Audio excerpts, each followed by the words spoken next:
As I've said before, every lecture my students repeat this is liturgy for them. Everything is connected.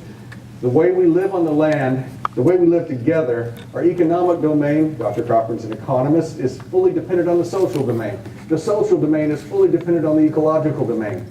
You cannot have a functioning ecosystem without a functioning social system. You cannot have a functioning social system without a functioning I got that wrong. A functioning economic system without a functioning social system, and a functioning social system without a functioning ecosystem.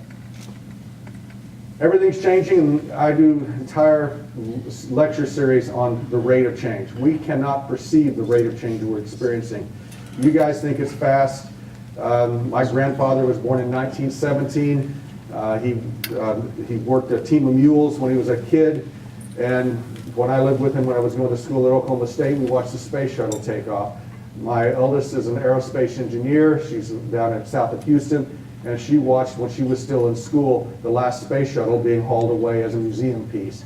The rate of change is unimaginable. And we're all in this together, and boy, there are a lot of us. Sustainable Development Goals, articulated by the United Nations, are our key challenges as a species.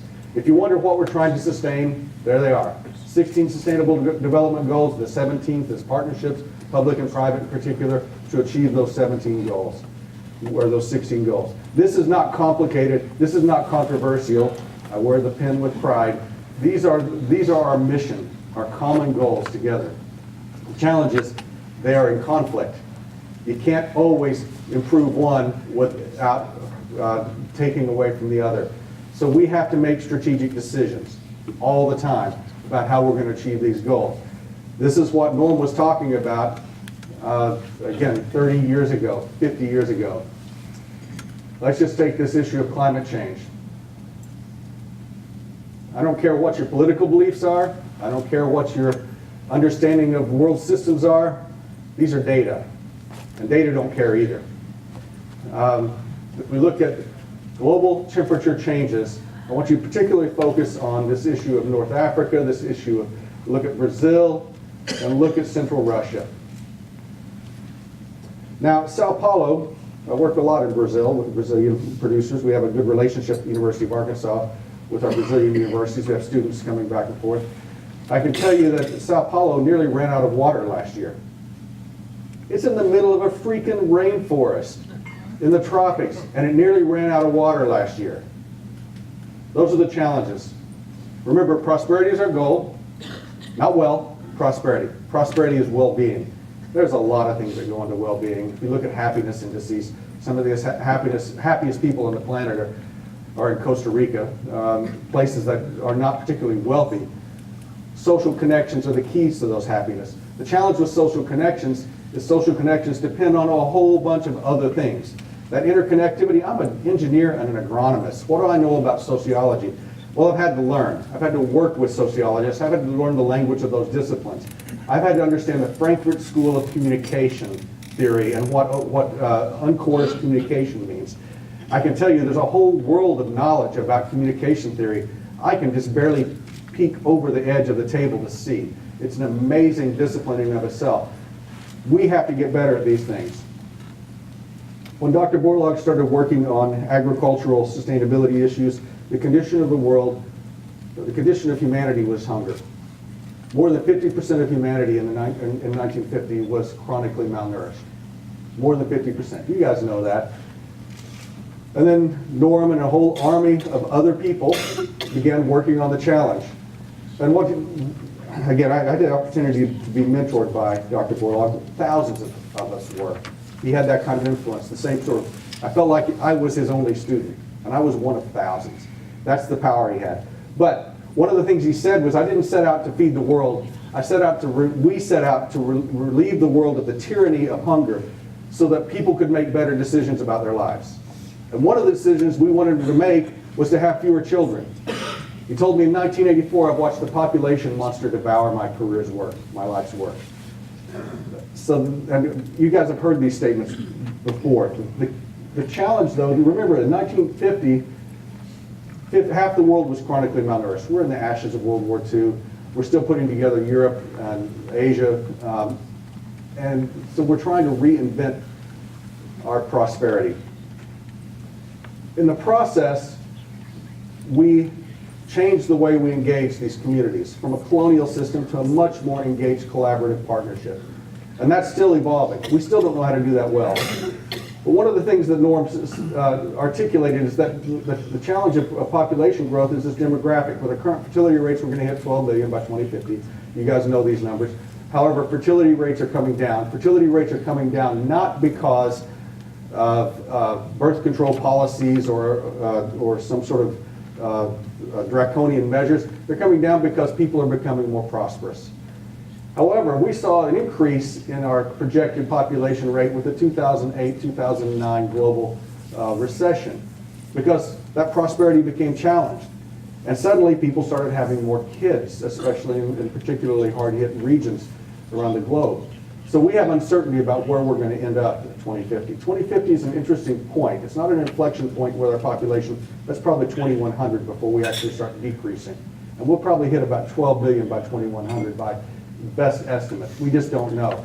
But what we do in the next 10 years will matter because the people born in the next 10 years will be the folks having kids in the next 15 or 25 years, which will determine where we go. There's an urgency here. Norm always had an urgency about his work. That urgency isn't diminishing. There's an urgency that we increase this prosperity from the land. He also taught us that when technologies and cultures collide, cultures always change. Technologies prevail. That's an important lesson. Don't back away from your technological innovations. Own them with pride, but communicate them in context. The other message is those other 2 billion people coming to dinner aren't from around here. And when I talk to CEOs, when I talk to consumer packaged good companies, I make the case that if you want to sell things to those 10 billion people, you better be out there because they're not coming from around here. The more developed economies. They're coming from the developing economies. And of course, we see this in the strategic activities of our global consumer packaged good industries. We produce a lot of food on this planet. We produce enough to feed the 7.25 billion of us today. Paul Collier's book, The Bottom Billion, pretty clearly articulates why we're not feeding them. They don't make enough money. They're making less than $2 a day. The connection between poverty and hunger are unambiguous. The connection between poverty and birth rates are unambiguous. These are interconnected challenges. The opportunities, this is a simple FAO slide analysis of food gaps. So the darker greens are where we're approaching probable current peak yields, and the lighter gray are where we're actually seeing food gaps in our production. These food gap areas, remember when we looked at areas on the planet where we were seeing challenges with climate change? Remember those areas? We're also seeing those areas as opportunity areas for increasing yield, for strategic intensification in our agronomic crop production, to put more calories on the planet from sunlight. Jason Clay, we must freeze the footprint of agriculture if we want to save other life on Earth because the most biodiverse regions on the planet are the tropics. That's what we got left, and we're losing them fast. This is a gender equity issue. Prosperity and agriculture are a woman's issue. Foundationally, they're a women's issue. The face of agriculture around the world is becoming more and more, and in some cases has always been the face of women. If we look at fertility rates, average years of female schooling at the age of 15, and where women are not going to school, and we look at high fertility rates, correlation is causality in this process. Remember our areas where we need to increase agricultural yields, where we need the most intensification. These are areas where women are not having opportunities for education. These are areas where we're seeing our highest fertility rates, the number of children a woman has in her lifetime. Prosperity from the land is a gender equity issue. We have to remember that. Again, we can talk about the issue of water. Who brings the water to our villages? Women. Who raises the children? Women. Who harvests the crop? Women. The role of women in agriculture is increasing globally, and you see this green line in particular, the Near East and North Africa from 1980 to 2010, 50% increase in the role of women in agriculture. This is a transition socially that is having ramifications around the world. Land-based prosperity is changing. As I work with ecologists, landscape architects, planners, and designers, I'm starting to get a better sense of just how complicated the way we live on the land is. I would all encourage you to read the State of Food and Ag report from 2017 from FAO, Leveraging Food Systems for Inclusive and Rural Transitions. I can tell you this report has influenced me too, because I think there's a converging awareness that this milieu we call landscape, this combination of rural to urban to and everything in between, is really changing fast. And it's changing fast because there are more of us. Human density is changing, and there are more of us who are prosperous. And so the way we live on the land is changing. Industrialization is not occurring in most of our sub-Saharan African countries, where we're going to see the most population increase and where we're going to have the most food challenges. Sub-Saharan Africa in particular will face large increases in youth population. Demographics are destiny. We lost a whole generation of adults with the AIDS crisis in Africa in the 90s. The world's 500 million small farm holders are at risk of being left behind in these structural transformations. The face of agriculture is changing, and it's changing in not particularly desirable ways. Urbanization, population increases, and income growth are driving strong demands for different kinds of food. This is no longer a caloric challenge, it's a nutritional challenge. That's the convergence between simple diet and health. We have a malnutrition problem that is both caloric deficit based, nutritional deficit based, and obesity based. And unless you understand nutrition, that's an incoherency, right? How can we have people who don't have enough food who are obese? It's nutrition based, it's not just caloric based.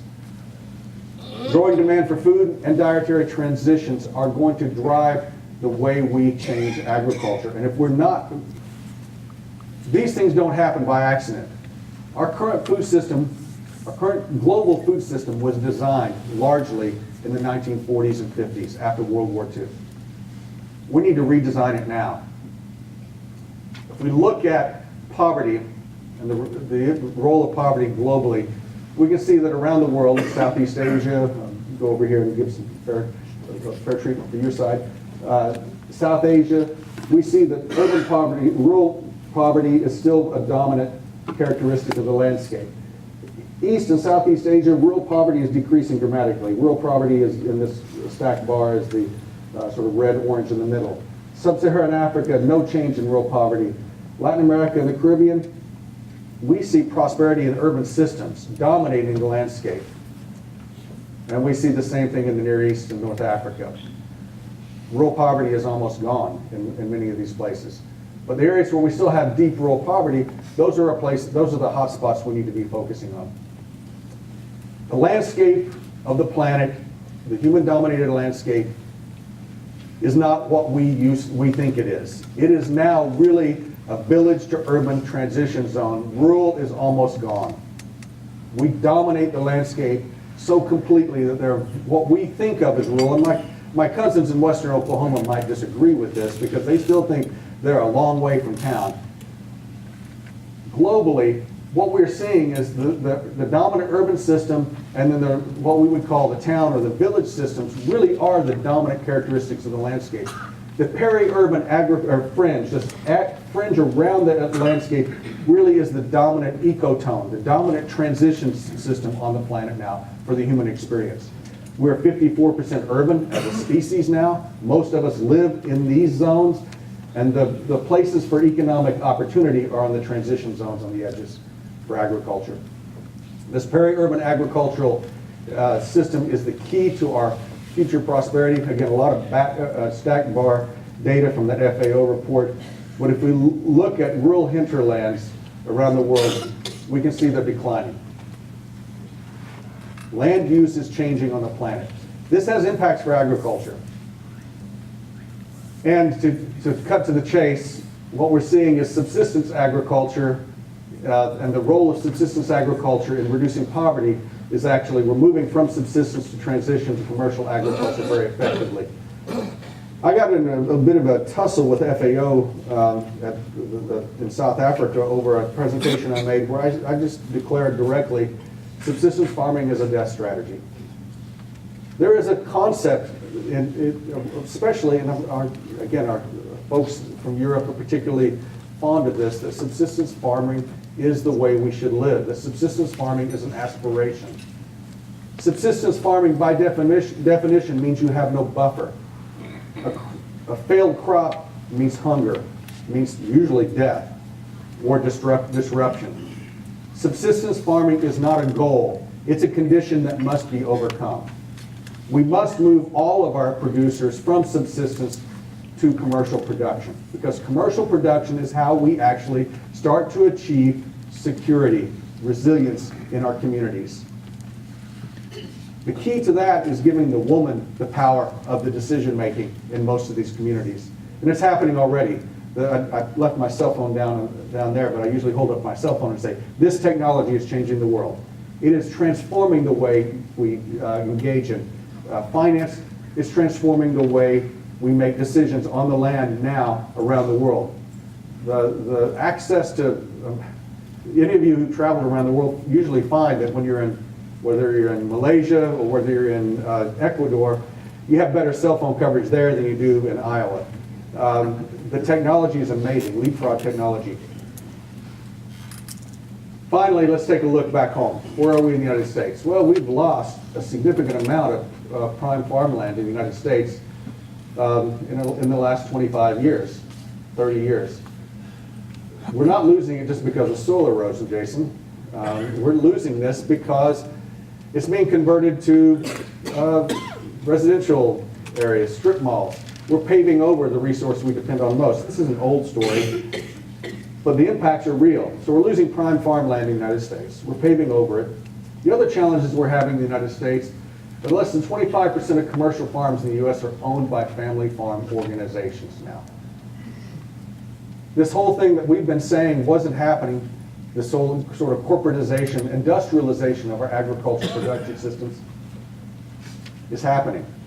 We're seeing models of ownership of farms shifting from the farmer with a base of land actually leasing land and up from the neighbors, usually an elderly neighbor or from a granddad, and farming that to corporate non-local ownership with commercial managers paid to be on the farm, usually frankly from other places, often other countries.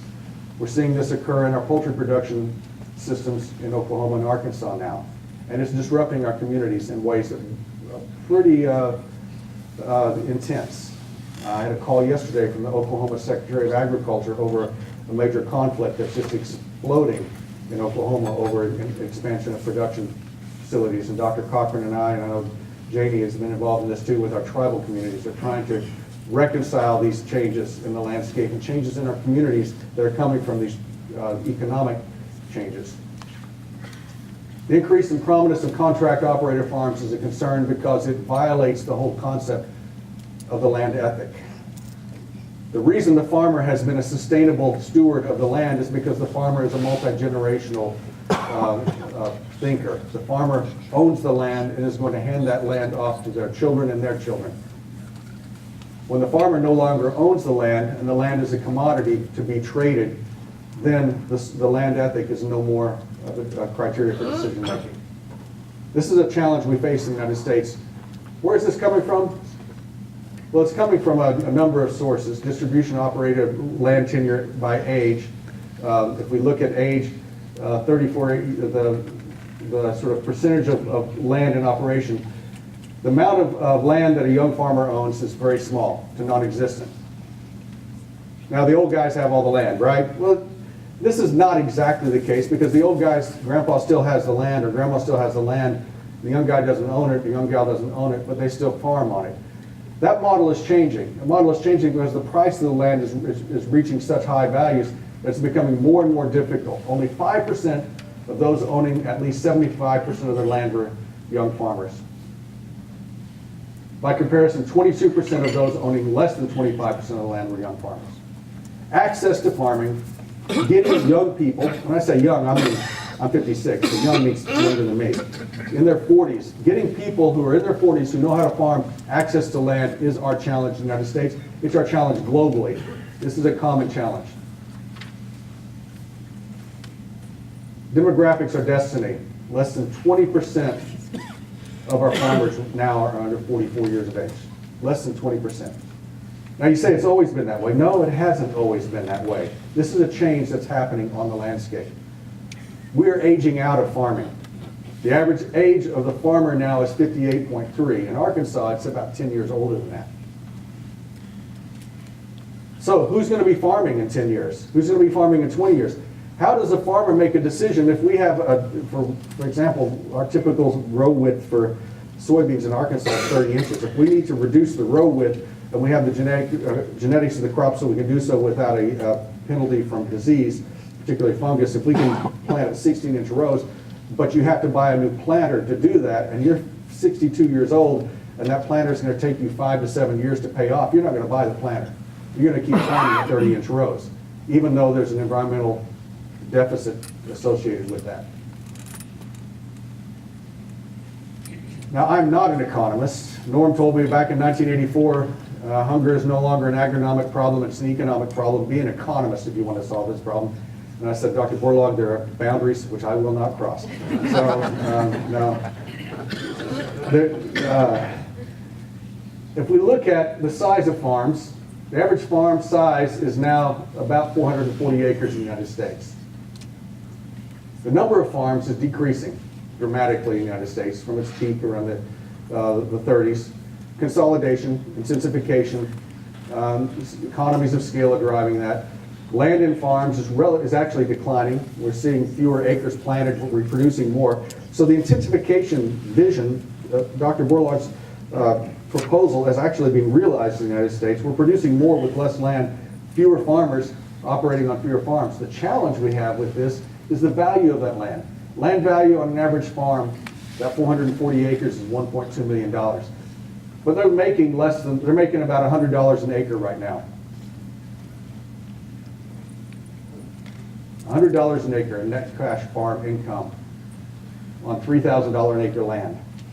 That's not a great investment if you're going to a bank and you're saying, I want to borrow $1.2 million to start a farm. It ain't going to happen in most cases. So we have these economic challenges, and we've seen land value appreciations just bouncing all over the place in the last 2 decades.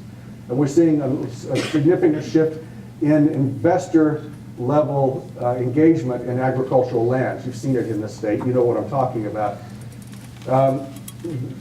This sort of dynamic economic challenge on the landscape in the United States is not unique to the United States. Europe is experiencing many of these things too. How do we produce the land when the land is this valuable and the things we produce aren't? Those are going to be common challenges. We farmers mostly do something else for an income. Look at that middle bar. Off-farm income for beginning farmers. The old joke is, how do you make $1 million in farming? You start with 2 and you work for 5 years, right?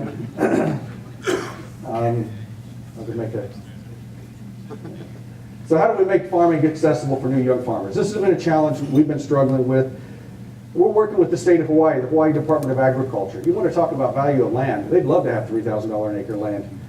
Add another 3 zeros to how much a land costs. $3 million an acre is not outrageous for some areas in Hawaii for land.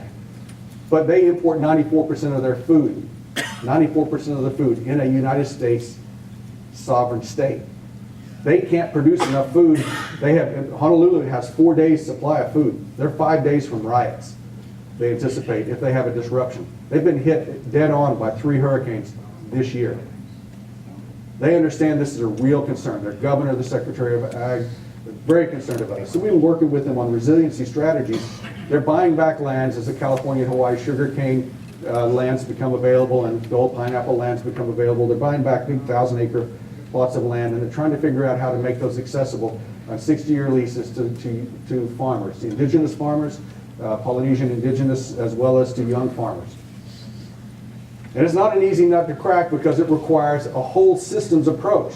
Because let's just say I figure out I get a 60-year lease on 5 acres of land, and you have 364 growing days a year out of 365 in Hawaii, because it's that one day you want to take off and go surfing. And so it is an amazing production capacity there. How am I going to make a living? So I produce my crops, I don't have the labor to harvest them, I don't have a processing facility to get my crops to the market, I don't have a market to ensure that someone's going to buy those crops. The system doesn't exist. We're growing peanuts in Arkansas now. We didn't grow peanuts in Arkansas 10 years ago. We're growing peanuts in Arkansas. Farmers didn't just decide we're going to start growing peanuts. They had to have a sheller and a roaster in the system. We're concerned we're going to lose capacity for growing cotton in the southeast because our gins aren't getting enough cotton to stay open. And when the gins go, guess what happens? There's no more cotton. What I'm saying is that infrastructure that is necessary to post-harvest process the crops is more critical than anything else, and that requires someone somewhere in the system to have a plan and invest and implement that. We don't have a good, coherent public-private partnership for that sort of planning in the United States. I'm advocating in Hawaii, and I'm advocating in Arkansas, and I'm advocating for our Native American colleagues in Oklahoma that our best opportunity right now for prosperity from the land at small scale is intensive, high-density, high-value, direct-to-market production of specialty crops. And I say direct-to-market, that's not direct-to-consumer. That's direct-to-customer. That customer may be Walmart or McDonald's. That means you don't have an intermediary canner or processor, but you have a co-op or some other process to get this through. I have one grower in Hawaii I work with who produces lettuce in this kind of a system. He produces 1/10 of the lettuce McDonald's uses in Honolulu. And he is at capacity with labor. His limitation is labor. He could triple by market demands his yields, his production, but he can't do it because he can't get the labor to harvest. So these interconnected challenges are real, they're hard. And think about what you have to have as a living in Hawaii, think about what you have to make as a living in Arkansas even. This sort of system can produce $40,000 a year per acre in net profits. $40,000 a year in net profits. Now, as an intensive horticulture system, that's not much, but that's after labor, that's after everything else. This is a way to make a dignified living from the land. You're not going to get rich doing this, but you can raise a family doing this in Arkansas. In Hawaii, you can't. You have to intensify even further. I'm offering this as one example of how technology, innovations can transform our agricultural systems, but how we have to rethink what we define as agriculture. And we have to be thinking much more intensively, much smaller. We have to have a way for young farmers to get their foot in the door. Once you have 5 years experience growing on 2 acres and making it go, then you have the financial credibility to go to a Rabobank and expand. Because access to finance is the other limiting factor in our developed economies and in developing emerging economies. We're trying to build co-ops right now in Indonesia, working with the government to build a co-op for rice production in Indonesia, using a franchise model for farmers. Farmers engage in the franchise model, they get access to equipment, they get access to fertilizer, they get access to expertise. The Indonesian government's willing to put up half the money. We can't find financiers for the other half. Rabobank is one financer we're talking with. The fact is, access to capital is a remaining challenge we have in this missing middle of agriculture, the infrastructure necessary to create that strategic intensification that is our challenge. Now the question is, where do we put these things? The market is there. That peri-urban fringe we talked about, this is a project we did just with our colleagues in architecture called Food City in Fayetteville, Arkansas, where we analyzed how much land would it take to feed a city. And you can see the relative space. The reason I love working with architects is they do great graphics. I'm an engineer. A great graphic for me is an Excel chart. But if we look at land with beef or land without beef, it sure takes less land, but it's a different kind of land, a much more intensive prime farmland. With our grazing lands, sort of churny soils in Arkansas, beef is a critical element, or animals of some sort are a critical element to that. To feed a city. It's possible to feed a city in a contiguous landmass around the city. It's not realistic. Global supply chains are valuable. But the fact is, we need to start thinking about agriculture and geospatial distribution of agriculture as a much more local phenomenon. Not because of the sort of local, the myth that transportation costs are a challenge or will increase the sustainability. We're very efficient at transporting things. We can transport sheep from New Zealand and milk from New Zealand all around the world and lettuce from California all around the world very efficiently. The impact that has on the climate, or the greenhouse gas footprint of that lettuce